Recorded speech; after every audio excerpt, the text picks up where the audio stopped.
Soy Mateo, compañero de Lucía. Sé que la buscan, pero Lucía Malasangre ya no está aquí. Las fuerzas oscuras la han condenado al silencio. Hasta que ella regrese, yo soy el guardián de este trono y de sus historias. ¿Y ustedes? ¿Desde dónde se unen a esta oscuridad? ¿En qué ciudad están y qué hora es exactamente? Susurren en los comentarios. El aliento del hierro. Noche en la Galería del Silencio. España. Hoy, el aire en este sótano de piedra de Toledo es gélido, viciado, y huele a una mezcla metálica de hierro oxidado, madera de roble carcomida, cuero curtido por el tiempo y el aroma seco del polvo que descansa sobre instrumentos de una crueldad olvidada. Mi nombre es Marco. No soy un verdugo ni un historiador del horror. Soy el conservador técnico encargado de asegurar que estos artefactos de metal y madera no se deshagan por la humedad. Mi vida transcurre entre aceites protectores, ceras especiales y el eco de mis propios pasos sobre losas que han visto pasar los siglos. No buscaba ninguna redención. Era un administrador de la materia inerte, un observador de la ingeniería de la agonía en una ciudad que duerme bajo el peso de su propia sombra. Me encontraba aceitando el engranaje de una vieja rueda de hierro, rodeado de potros y doncellas de hierro que parecen centinelas de un pasado oscuro cuando la arquitectura de la realidad cambió de forma radical. No hubo un grito. En su lugar, toda la galería se tiñó de un gris plomo profundo y denso, un color tan sólido que parecía convertir el oxígeno en una sustancia pesada y estática. No fue un error de mi juicio. El tañido de las campanas de la catedral no se detuvo, pero su sonido se distorsionó hasta convertirse en una frecuencia vibratoria masiva, una nota tan grave que hizo que las cadenas de acero y las cunas de Judas vibraran como las cuerdas de un arpa de metal gigante. El museo dejó de ser una exposición de historia. Se transformó en un vórtice de la exhalación final. El tiempo se expandió como el alivio de quien deja de sentir frío. En el centro de la sala, justo frente a una antigua silla de pinchos, se materializó una presencia. No era un demonio de las leyendas inquisitoriales. Era el disolvente de la última angustia. Un ser que parecía hecho de humo de fragua, limaduras de acero y el silencio de una celda vacía.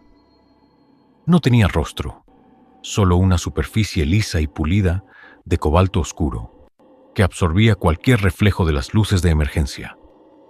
No irradiaba calor, sino una calma mineral y absoluta, tan implacable que hacía que el aire del sótano pareciera mercurio solidificado. Sus manos eran largas y daban la sensación de haber sido forjadas en el vacío absoluto. Este ser no tenía la menor intención de atacarme.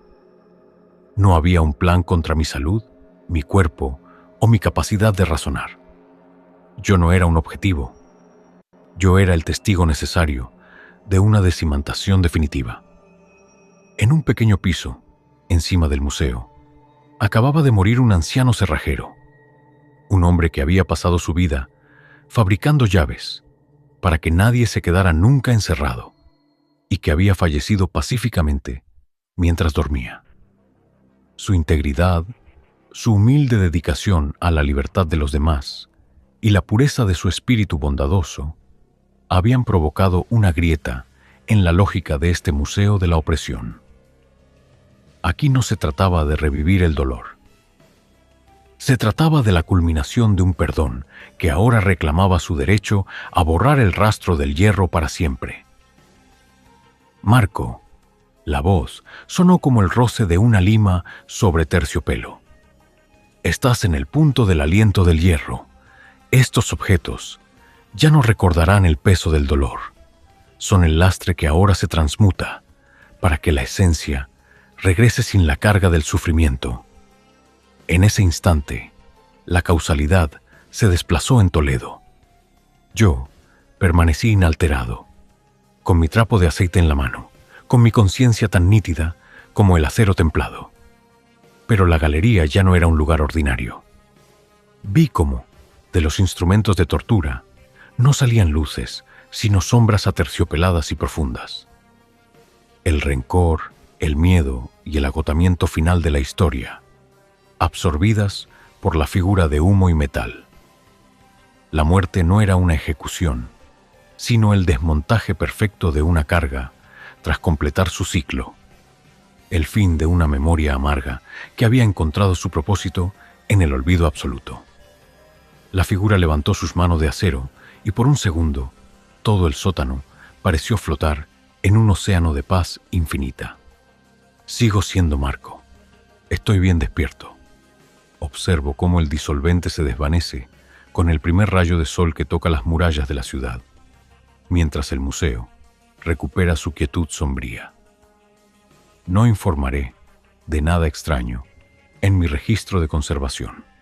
Esperaré a que el hierro termine de absorber el último hilo de eternidad, antes de que los turistas vuelvan a mirar con morbo estas piezas, sin saber que aquí dentro, esta noche, el dolor ha soltado sus cadenas para siempre. El banquete de los anillos de azufre, el ifrit de la unión eterna. En la histórica ciudad de Segovia, bajo la sombra del imponente acueducto romano, se celebraba una boda de alta alcurnia en una mansión que databa del siglo XV. Adrián, un joven camarero contratado para el evento, no creía en las supersticiones locales sobre la sala de los espejos negros en la planta superior de la finca. Para Adrián, el amor era solo un espectáculo de lujo, y los matrimonios eran contratos temporales. Era un hombre de realidades tangibles, hasta que la novia, antes de salir al altar, le pidió que recuperara una reliquia familiar olvidada en un cofre de plata en el ático. El cofre estaba envuelto en cadenas de hierro frío y sellado con una cera que no se derretía, marcada con un símbolo de fuego que parecía observar a quien lo tocara. La noche sobre Castilla era sofocante, con un cielo teñido de un rojo antinatural. Adrián se encontraba en el ático, forzando la cerradura del cofre, cuando la atmósfera de la mansión se transformó de manera aterradora. El aire, que antes olía a flores frescas y banquete, se volvió instantáneamente seco y cargado de un aroma acre a azufre milenario, a madera de sándalo calcinada y a un efluvio metálico de sangre que comenzó a brotar de las copas de champán en el salón de abajo, tiñendo los manteles de seda de un púrpura humeante. Los instrumentos de la orquesta empezaron a emitir un chirrido disonante, una melodía que parecía un lamento fúnebre antiguo. Debe ser una broma de los invitados o un fallo en el sistema de ventilación, susurró Adrián, aunque sus pulmones le ardían con cada inspiración, como si tragara cenizas invisibles. Pero sus ojos se dilataron de terror cuando vio que en el espejo del ático su propio reflejo comenzaba a arder sin consumirse. De la superficie plateada surgió una silueta de humo negro, cuyos ojos eran rendijas de magma azul, vibrando con un odio acumulado durante siglos. Cuando intentó soltar el cofre, descubrió que sus manos estaban soldadas al metal por una fuerza térmica invisible. De la caja comenzó a brotar un humo negro y denso, una masa viva que se enroscaba alrededor de la mansión, como cadenas de brasas ardientes. De este torbellino surgió una entidad colosal, un ifrit, un genie de la casta de los devoradores de promesas, cuya esencia había sido vinculada a esa familia por un pacto de sangre medieval para asegurar su linaje. La apertura del cofre, por alguien ajeno a la sangre familiar, había roto el último sello de protección. El Ifrit no buscaba habitar el cuerpo de Adrián. Su presencia era tan poderosa que las piedras de la mansión comenzaron a brillar con un calor interno. La magia del Jinni se manifestó como una red de hilos ardientes que se extendieron por todo el salón del banquete, conectando su esencia con los votos matrimoniales que se estaban pronunciando en ese instante. Pensaste que un juramento era solo aire y vanidad. Pequeño portador de bandejas, tronó la voz del Ifrit, una vibración que hizo que las columnas de la mansión crujieran. No necesito tu carne. Esta unión es mi combustible. Voy a transformar cada promesa hecha bajo este techo en una pira eterna. Haré que el amor de este linaje sea el fuego que consuma esta ciudad. El Jinni comenzó el ritual de la liturgia de la alianza calcinada, una hechicería destinada a convertir la energía emocional de los invitados en fuego físico. Sin embargo, el desenlace fue inesperado. Adrián, cuya mente estaba acostumbrada a observar los detalles del comportamiento humano desde la distancia, no se dejó llevar por el pánico. En un acto de voluntad pura, utilizó su posición de testigo ajeno para anular el vínculo. Adrián no murió y no sirvió de pasaje. Utilizó su propia conciencia para convertirse en un observador eterno del contrato. Proyectó su identidad en el espacio entre las palabras de los votos, atrapando al Ifrit en una paradoja de silencio absoluto, donde la promesa nunca se completa, pero tampoco se rompe. No encerró al Jinni en su carne, sino que convirtió toda la celebración en una estasis temporal. Al amanecer, la mansión fue encontrada vacía y fría, como si nadie hubiera estado allí en siglos. Los anillos de los novios quedaron sobre el altar, fundidos en una sola pieza de metal oscuro que vibra con una energía extraña. Adrián se había desvanecido de la faz de la tierra. Sin embargo, los lugareños dicen que en las noches de boda se siente una brisa gélida que apaga cualquier incendio. Adrián se convirtió en el notario del silencio, sacrificando su vida para ser el sello eterno que mantiene al Ifrit en una estasis de mármol. Él permanece allí, en el eco de las promesas no dichas, sosteniendo las cadenas del Jinni en un abrazo de lógica pura, protegiendo al mundo de un incendio que habría nacido del corazón de una traición. El silbato del Averno, el Ifrit del dorsal maldito. En las afueras de Valencia, donde los polígonos industriales se funden con la penumbra de la noche mediterránea, se encontraba un complejo de fútbol, conocido como La Jaula. Marcos, un fisioterapeuta deportivo con un enfoque estrictamente científico, acudió al lugar tras el cierre para recoger un equipo de electroestimulación olvidado. Para Marcos, el cuerpo humano era una máquina de palancas y poleas. No creía en las supersticiones de los jugadores locales sobre el jugador número 12 que aparecía en las noches de neblina.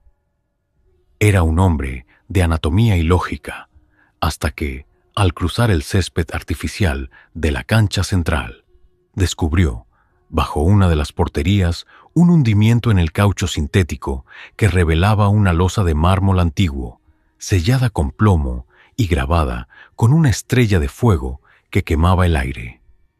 La noche sobre el campo era densa, sin una pizca de brisa. Marcos estaba junto a la portería, examinando la losa, cuando la atmósfera del recinto se transformó de forma aterradora. El aire, que solía oler a caucho recalentado y sudor, se volvió instantáneamente seco y cargado de un aroma acre a azufre milenario, a madera de sándalo calcinada y a un efluvio metálico de sangre que comenzó a brotar de los aspersores apagados, tiñendo el césped verde de un púrpura humeante. Los focos de la cancha se encendieron solos, pero emitían una luz violeta que proyectaba sombras con masa física sobre la red.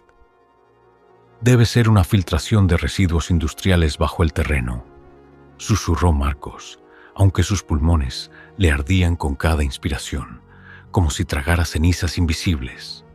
Pero sus ojos se dilataron de terror cuando vio que su sombra en el césped comenzaba a correr por su cuenta. La silueta se volvió tridimensional y desarrolló ojos de magma azul, pulsando con el odio de milenios. De la losa, bajo la portería, comenzó a brotar un humo negro y denso, una masa viva que se enroscaba como cadenas de brasas ardientes. De este torbellino surgió un ifrit, un genie, de la casta de los guerreros del desierto, cuya esencia había sido vinculada a ese terreno sagrado mucho antes de que se construyera la ciudad. El ifrit no buscaba un cuerpo como portal.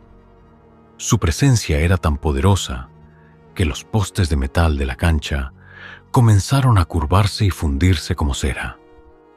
La magia del genie se manifestó como una red de hilos ardientes que se conectaron con las líneas blancas del campo, convirtiendo el recinto en un inmenso altar geométrico.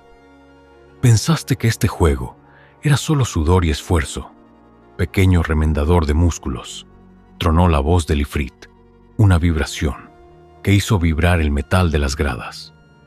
No necesito tu carne. Esta cancha es mi diagrama de invocación. Voy a transformar cada latido de los que juegan aquí en una chispa para mi incendio final. Haré que el espíritu de la competición se convierta en el combustible de mi libertad.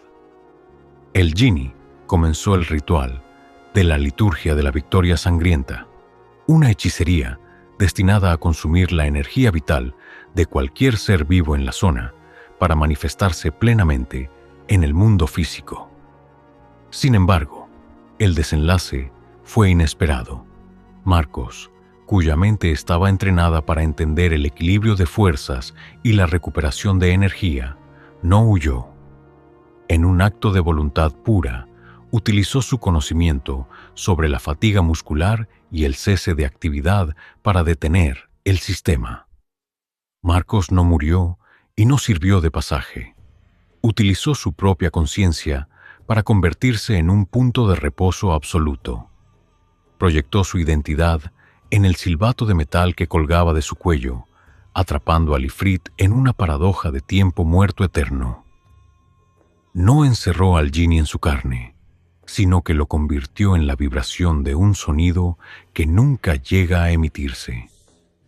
Al amanecer, la cancha fue encontrada intacta, pero el césped artificial estaba cubierto de una escarcha plateada que nunca se derretía. Marcos había desaparecido. Sin embargo, los jugadores que ahora acuden a la jaula dicen que nunca sienten cansancio, pero que a veces, al anotar un gol, se oye un silbido gélido que detiene el corazón por un segundo. Marcos se convirtió en el árbitro de la eternidad, sacrificando su vida para ser el sello que mantiene al ifrit en una estasis bajo el punto de penalti. Él permanece allí, en el flujo de la energía y el metal, sosteniendo las cadenas del genie en un abrazo de lógica pura, protegiendo al mundo de un incendio que habría nacido de la pasión y la sangre. El peso del silencio. Noche en la estancia del olvido. España, hoy. El aire en esta habitación clausurada de Madrid es pesado, seco, y huele a una mezcla antigua de madera de cedro, lino guardado durante décadas, polvo de marfil y el aroma dulzón de las flores secas que nunca fueron retiradas. Mi nombre es Mateo. No soy cerrajero ni investigador privado. Soy el restaurador de fincas históricas, encargado de catalogar el contenido de esta mansión antes de su transformación. Mi vida transcurre entre inventarios, llaves maestras de hierro y el sonido de las bisagras que se resisten a ceder tras una vida de aislamiento. No buscaba ninguna respuesta trascendental. Era un administrador de la inercia, un observador de cómo el tiempo se detiene cuando cerramos la puerta al mundo exterior. Me encontraba frente al gran armario de roble de la habitación principal, cuya puerta había sido sellada con cera, cuando la arquitectura de la realidad cambió de forma radical. No hubo un crujido. En su lugar, toda la estancia se tiñó de un índigo profundo y aterciopelado, un color tan denso que parecía convertir las partículas de polvo que flotaban en la penumbra en fragmentos de lapislázuli suspendido. No fue un desmayo por la falta de ventilación. El rumor lejano del tráfico de la Castellana no se detuvo, pero su sonido se distorsionó hasta convertirse en una frecuencia vibratoria masiva, una nota tan grave que hizo que las pesadas cortinas de terciopelo y la estructura de la cama vibraran como las cuerdas de un arpa de ébano gigante. La habitación dejó de ser un dormitorio. Se transformó en un vórtice de la clausura final. El tiempo se expandió como la quietud de una tumba olvidada bajo la arena. En el centro de la estancia, justo al pie de la cama deshecha, se materializó una presencia. No era un espectro de las leyendas góticas. Era el guardián del último umbral, un ser que parecía hecho de humo de madera, seda negra envejecida y el silencio de un secreto que ya no tiene a quien ser contado. No tenía rostro, solo una superficie lisa y pulida, de grafito oscuro que absorbía cualquier reflejo de la luz que entraba por las rendijas de las persianas. No irradiaba calor, sino una calma gravitatoria y absoluta, tan implacable que hacía que el aire de la habitación pareciera plomo líquido. Sus manos eran largas y daban la sensación de haber sido talladas con la paciencia de la piedra. Este ser no tenía la menor intención de atacarme. No había un plan contra mi salud, mi cuerpo o mi capacidad de hablar. Yo no era un objetivo. Yo era el testigo necesario de un desatado definitivo.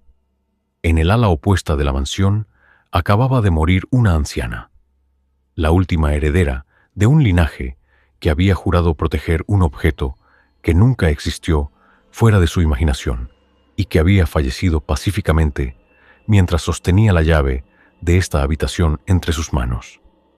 Su integridad, su humilde lealtad a una promesa invisible y la pureza de su espíritu custodio habían provocado una grieta en la lógica de este edificio señorial.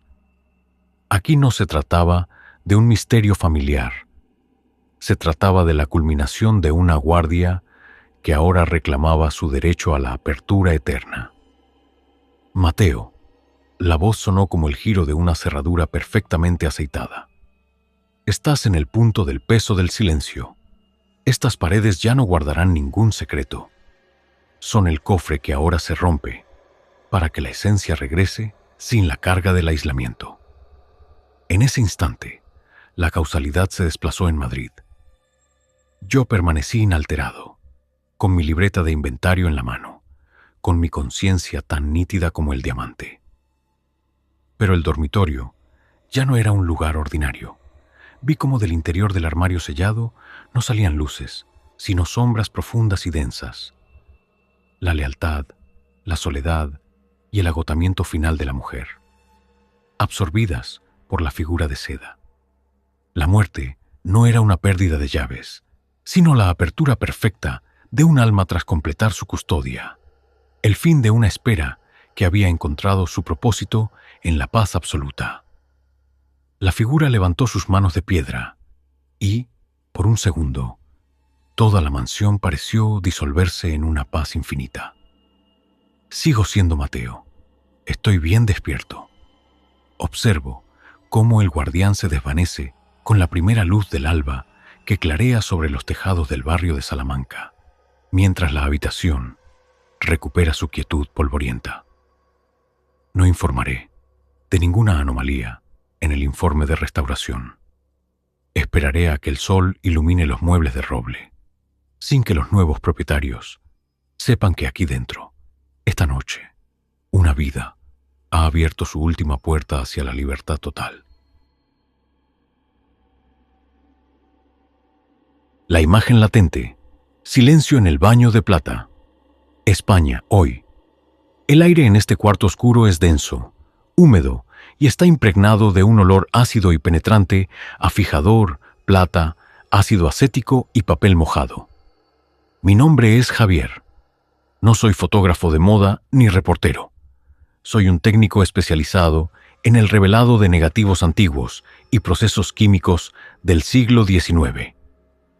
Mi vida transcurre bajo la luz roja de seguridad, sumergiendo láminas de vidrio y tiras de celuloide en cubetas de plástico, esperando a que la realidad se manifieste en blanco y negro. No buscaba ninguna iluminación espiritual.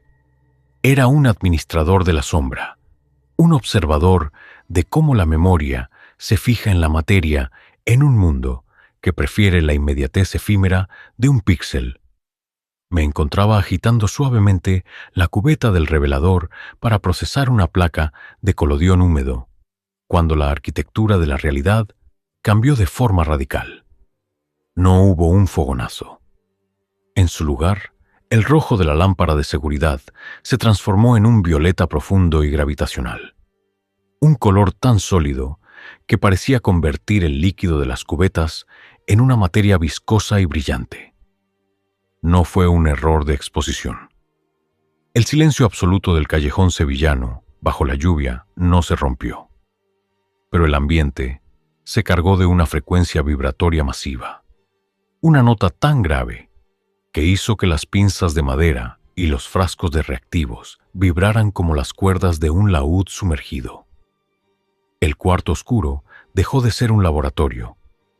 Se transformó en un vórtice de la impresión final. El tiempo se expandió como una mancha de tinta en el agua. En el centro de la habitación, suspendido sobre la ampliadora apagada, se materializó una presencia. No era un espectro de las historias de fantasmas. Era el revelador de la última sombra, un ser que parecía hecho de plata líquida, negativos transparentes y el silencio de una exposición de larga duración. No tenía rostro, solo una superficie lisa y pulida de obsidiana que absorbía cualquier rastro de luz violeta. No irradiaba calor, sino una calma química y absoluta, tan implacable que hacía que el aire del cuarto pareciera gelatina de bromuro. Sus manos eran largas y daban la sensación de estar compuestas por la esencia de todas las imágenes nunca tomadas. Este ser no tenía la menor intención de atacarme. No había un plan contra mi salud, mi cuerpo o mi capacidad de hablar. Yo no era un objetivo. Yo era el testigo necesario de un fijado definitivo. En el piso superior acababa de morir un anciano pintor, un hombre que había pasado 50 años retratando la luz de Sevilla en lienzos que nunca quiso vender y que había fallecido pacíficamente mientras sostenía un pincel seco. Su integridad, su humilde renuncia a la fama y la pureza de su espíritu observador habían provocado una grieta en la lógica de este edificio de piedra. Aquí no se trataba de una técnica artística. Se trataba de la culminación de una mirada que ahora reclamaba su derecho a la oscuridad eterna. «Javier», la voz sonó como el susurro del papel al deslizarse sobre el agua. «Estás en el punto de la imagen latente.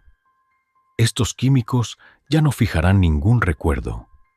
Son el soporte que ahora se disuelve, para que la esencia regrese sin la carga de la representación».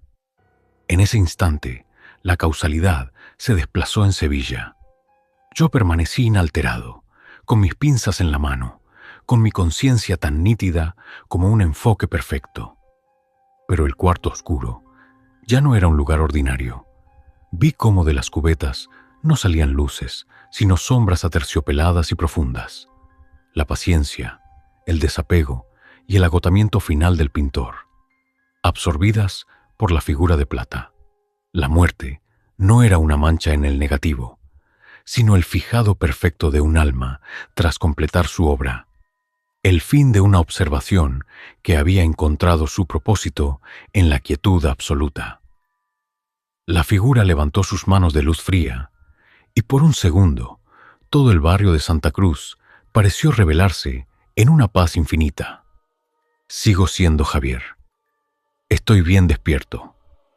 Observo cómo el revelador se desvanece con la primera luz gris que se filtra por la rendija de la puerta, mientras el laboratorio recupera su quietud ácida. No encenderé la luz blanca todavía. Esperaré a que el papel termine de absorber el último hilo de eternidad, antes de que el mundo exterior vuelva a buscar imágenes vacías, sin saber que aquí dentro, esta noche, una vida ha alcanzado la exposición definitiva. La frecuencia del vacío. Noche en Malasaña. España hoy. El aire en este ático del barrio de Malasaña es pesado, electrizante y huele a una mezcla de papel antiguo, sándalo quemado, ozono y el rastro metálico de una tormenta que amenaza con romper sobre los tejados de Madrid. Mi nombre es Daniel. No soy un ocultista ni un charlatán de feria. Soy un ingeniero de sonido especializado en la captura de frecuencias inaudibles para el oído humano.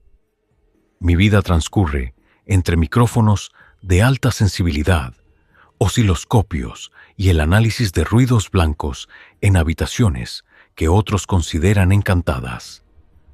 No buscaba ninguna verdad mística. Era un administrador de la vibración, un observador de las ondas en un mundo que prefiere ignorar lo que no puede oír.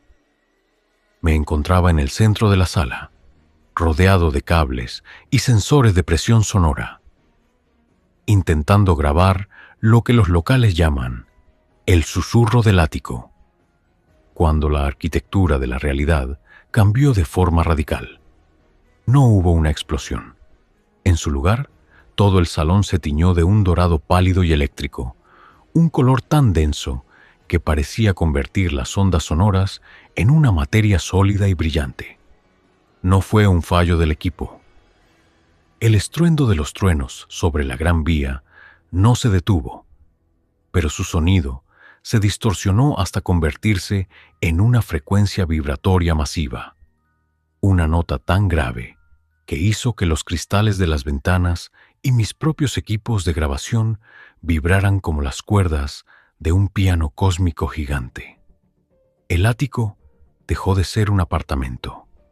Se transformó en un vórtice de la invocación final. El tiempo se expandió como un eco infinito. En el centro del círculo de micrófonos, justo donde el aire parecía más pesado, se materializó una presencia. No era un demonio de las mitologías clásicas. Era el emisario del silencio absoluto, un ser que parecía hecho de humo de mercurio, cuerdas de luz fría y el vacío que queda después de un grito. No tenía rostro, solo una superficie lisa y pulida de platino oscuro que absorbía cualquier reflejo de las luces de mi consola. No irradiaba calor, sino una calma sónica y absoluta, tan implacable que hacía que el ambiente pareciera nitrógeno líquido.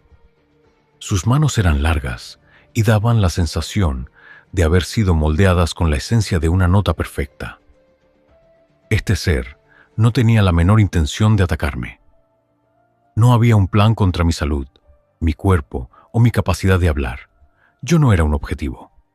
Yo era el testigo necesario de un llamado definitivo.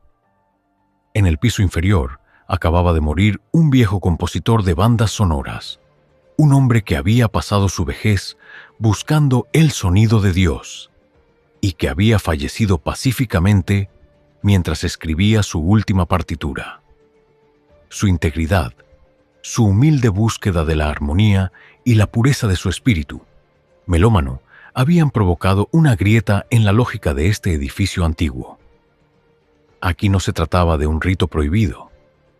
Se trataba de la culminación de una llamada que ahora reclamaba su derecho a la quietud eterna. Daniel.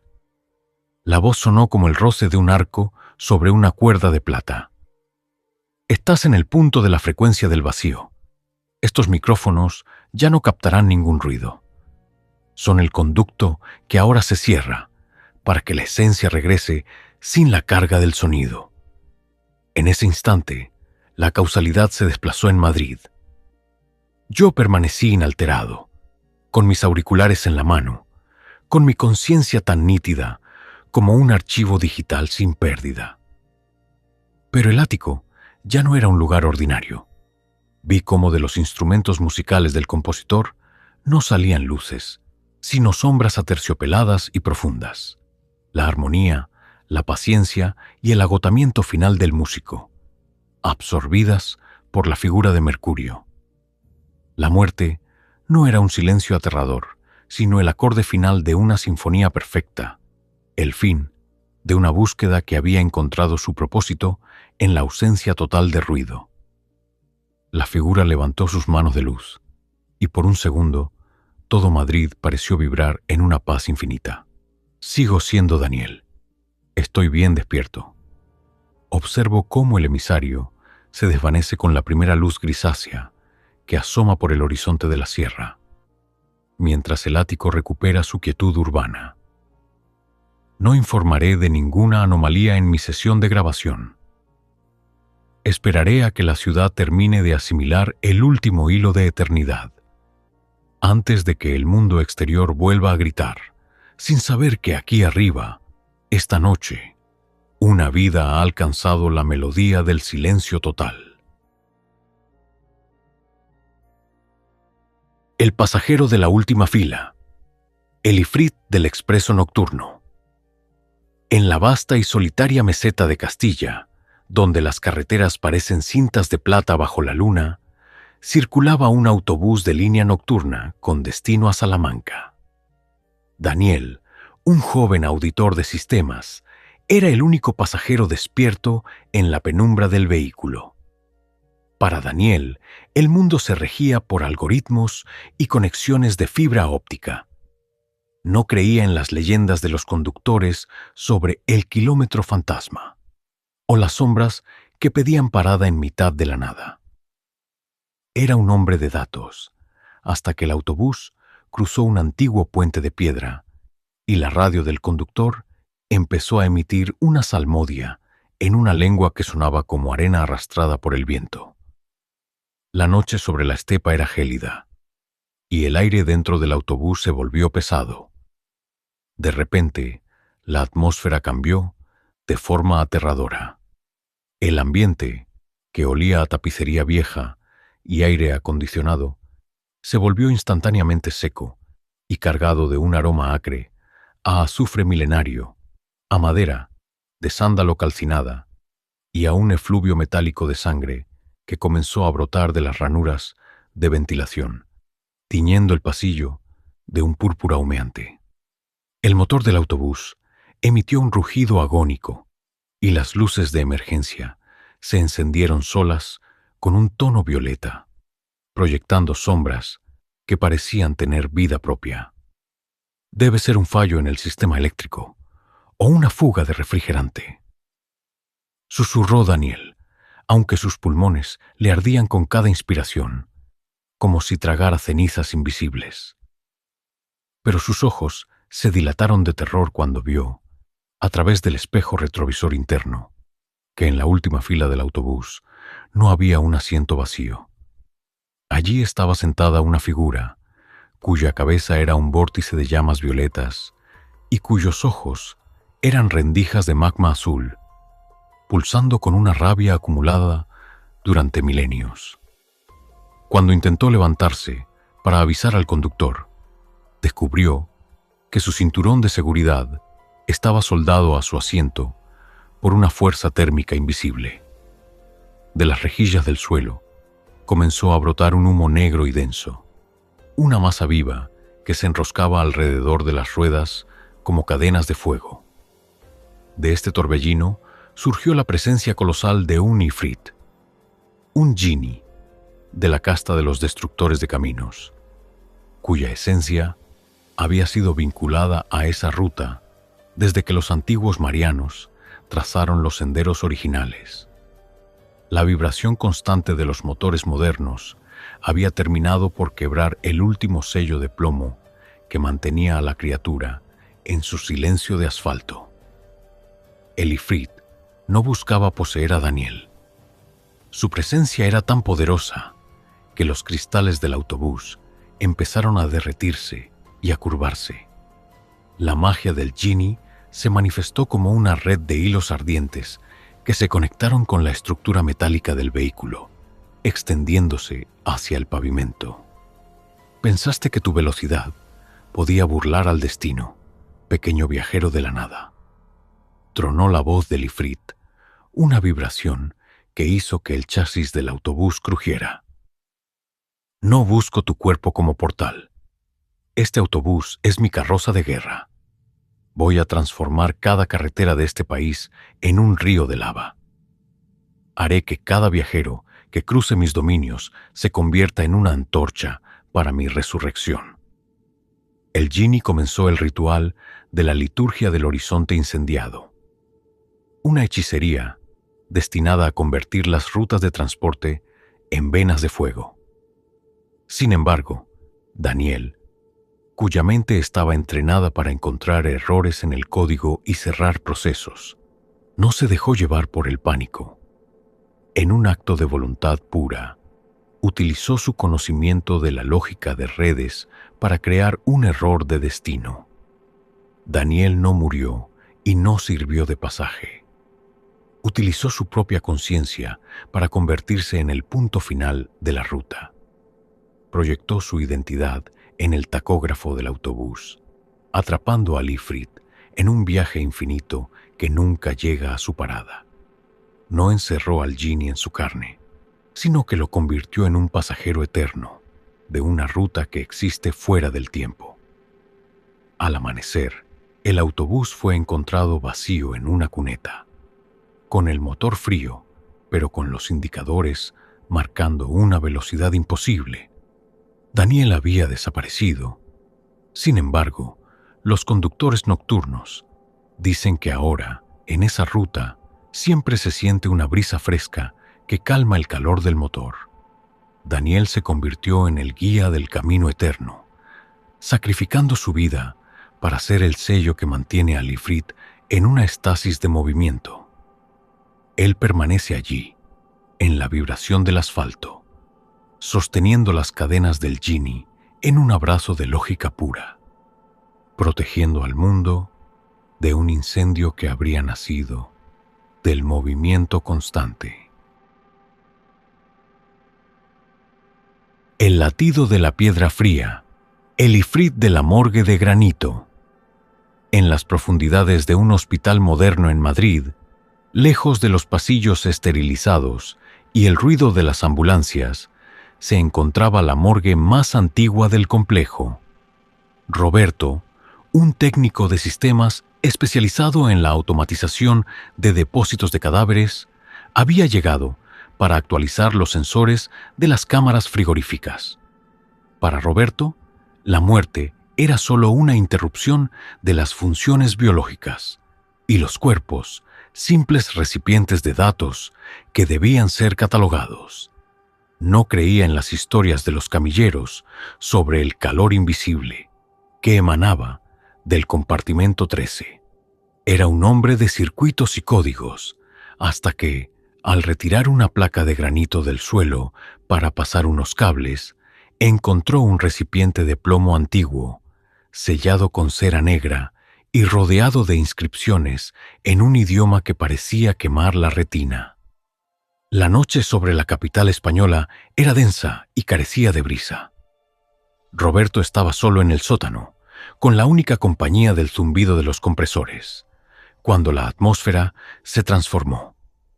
El aire, habitualmente frío y con olor a formaldehído, se volvió instantáneamente seco y cargado de un aroma acre a azufre milenario, a madera de sándalo calcinada y a un efluvio metálico de sangre que comenzó a brotar de las bandejas de acero, tiñendo el metal de un púrpura humeante.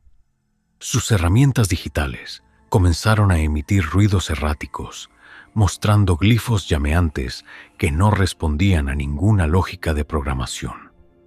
Debe ser un cortocircuito en la unidad central o una fuga de gas, susurró Roberto, aunque sus pulmones le ardían con cada inspiración, como si inhalara cenizas incandescentes. Su corazón se detuvo cuando vio que el cuerpo que estaba sobre la mesa de autopsias no se levantaba, sino que se convertía en una masa de sombras líquidas. De esa oscuridad surgió una entidad colosal, un ifrit, un jinni de la casta de los devoradores de vida, cuya esencia había sido enterrada allí siglos antes de que se construyera el hospital. Los trabajos de Roberto habían fracturado el último sello de plata y mercurio que mantenía a la criatura en su sipón silencio mineral. El ifrit no buscaba habitar un cuerpo humano. Su presencia era tan poderosa que las cámaras frigoríficas comenzaron a vibrar violentamente, y el hielo se transformó en vapor hirviente. La magia del jinni se manifestó como una red de hilos ardientes que se filtraron por los conductos de ventilación, conectando su esencia con el sistema de calefacción de todo el edificio. Pensaste que tu tecnología podía enfriar mi rabia, pequeño recolector de sombras. Tronó la voz del ifrit, una vibración que hizo que las paredes de granito crujieran. No busco tu carne. Este hospital será mi horno. Voy a transformar cada latido en una chispa y cada suspiro en una llama. Convertiré este lugar de curación en un templo de cenizas eternas. El jinni comenzó el ritual de la liturgia de la agonía ígnea, una hechicería destinada a transmutar la energía vital de los pacientes del hospital en fuego físico. Sin embargo, Roberto, cuya mente estaba entrenada para la estabilidad de los sistemas, no huyó. En un acto de voluntad pura, utilizó su conocimiento de las frecuencias para generar una paradoja térmica. Roberto no murió ni sirvió de pasaje. Utilizó su propia conciencia para convertirse en un aislante absoluto. Proyectó su identidad en la estructura molecular de las paredes de la morgue, atrapando al ifrit en una estasis de temperatura cero. No encerró al jinni en su cuerpo, sino que se convirtió él mismo en el frío eterno que contenía el fuego del jinni. Al amanecer, la morgue fue encontrada en un silencio total. Roberto había desaparecido, pero el compartimento 13 estaba ahora cubierto por una capa de escarcha negra que nunca se derretía, incluso bajo el calor más intenso. Roberto se convirtió en el centinela del cero absoluto. Sacrificó su vida para ser el sello definitivo que mantiene al ifrit en una prisión de hielo sobrenatural, protegiendo al mundo de un incendio que habría nacido del reino de los muertos. El abismo de las aguas hirvientes, el ifrit de la calle 4. En el centro deportivo de alto rendimiento de Madrid, donde el eco de las zambullidas resuena bajo una cúpula de cristal, se encontraba la piscina olímpica más avanzada de la ciudad.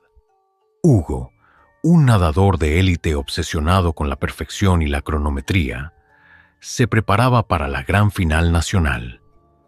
Para Hugo, el agua era solo un medio físico, una masa de H2, o que debía ser vencida por la fuerza de sus músculos. No creía en las supersticiones de los veteranos sobre la corriente de fuego, que a veces se sentía en la calle 4, ni en el origen del terreno sobre el que se construyó el complejo. Un antiguo cementerio de proscritos del siglo XVII.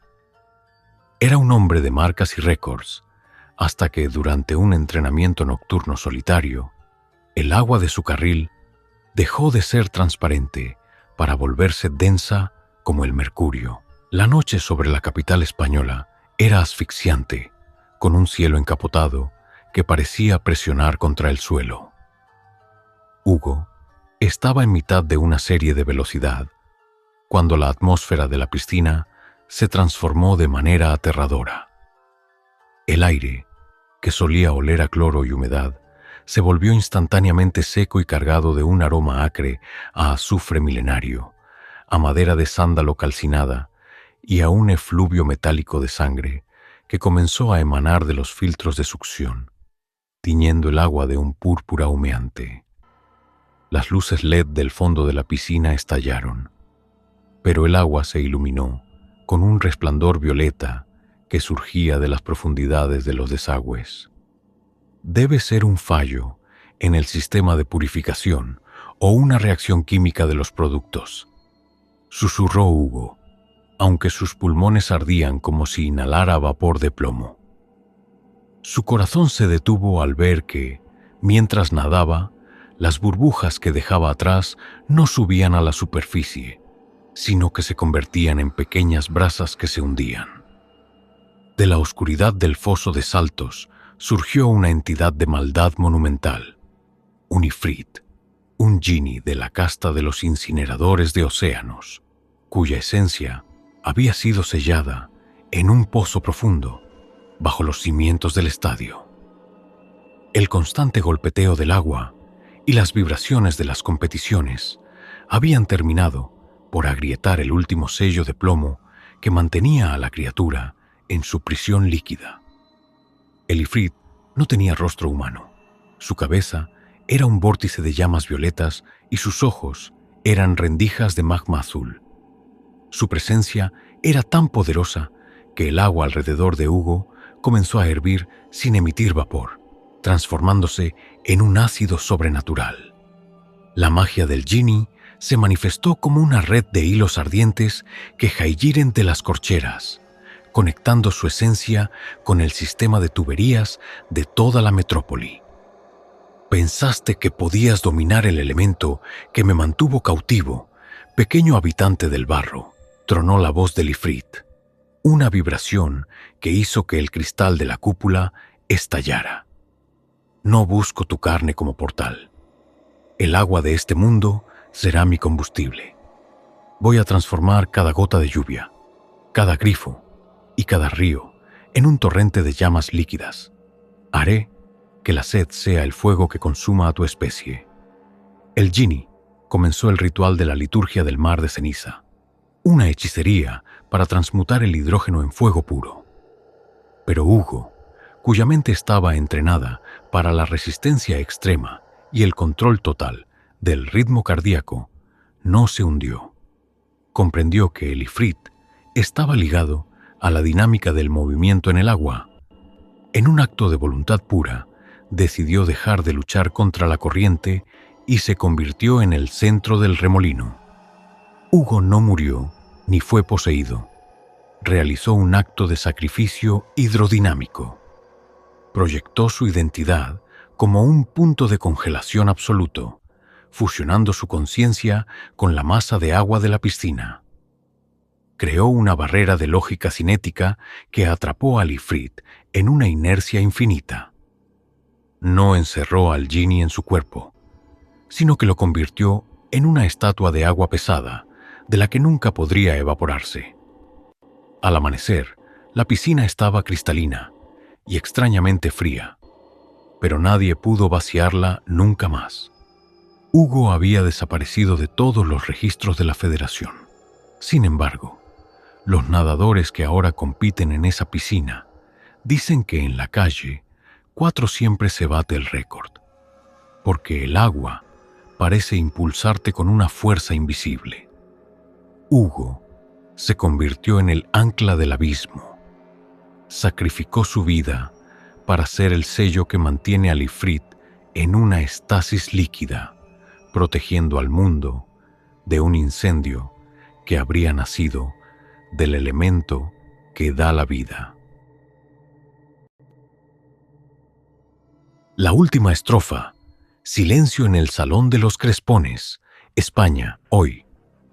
El aire en este salón de techos artesonados es gélido, estático y huele a una mezcla de papel secante, madera de nogal, polvo de terciopelo y el rastro de un perfume de violetas que se evaporó hace medio siglo.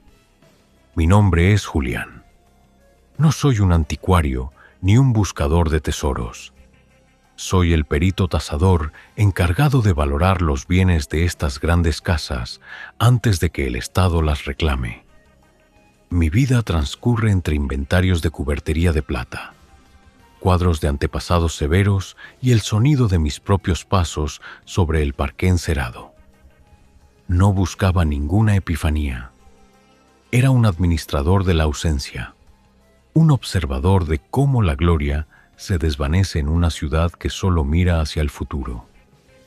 Me encontraba en la biblioteca de la planta noble, revisando una colección de partituras originales manuscritas, cuando la arquitectura de la realidad cambió de forma radical.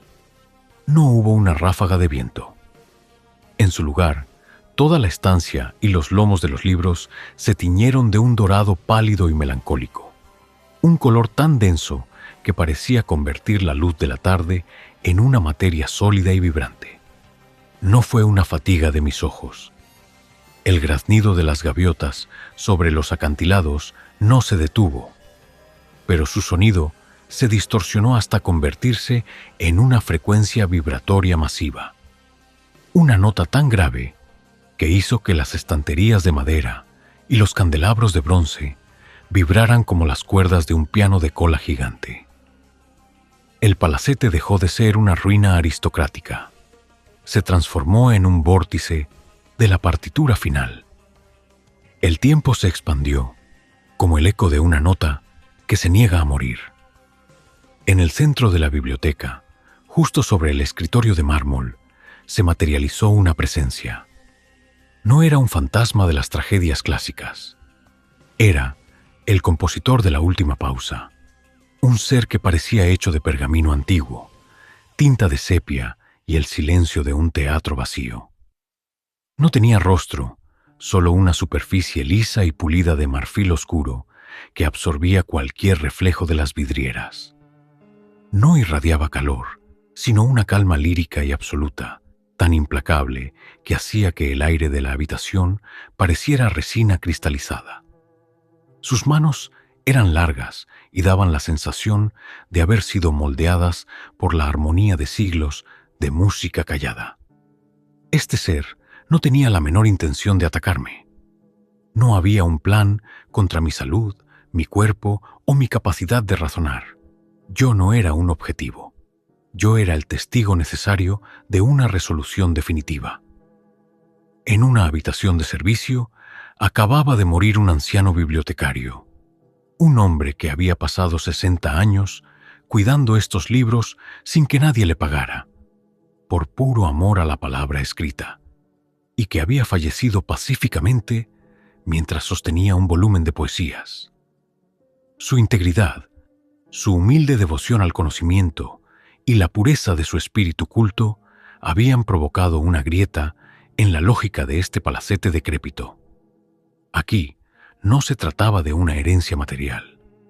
Se trataba de la culminación de una sinfonía de lealtad que ahora reclamaba su derecho al reposo absoluto en la eternidad. Julián, la voz sonó como el pasar de una página de seda. Estás en el punto de la última estrofa. Estas estanterías ya no guardarán más rimas. Son el volumen que ahora se cierra, para que la esencia regrese sin la carga de la memoria escrita. En ese instante, la causalidad se desplazó en Santander. Yo permanecí inalterado, con mi pluma estilográfica en la mano, con mi conciencia tan clara como una mañana de invierno. Pero la biblioteca ya no era un lugar ordinario.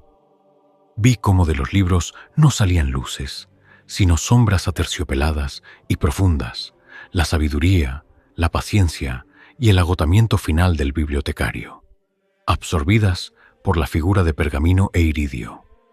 La muerte no era un olvido, sino el punto final de una obra maestra tras completar su lectura, el fin de una guardia que había encontrado su propósito en la paz absoluta. La figura levantó sus manos de marfil y por un segundo, todo el palacete pareció flotar en un océano de serenidad infinita. Sigo siendo Julián. Estoy bien despierto.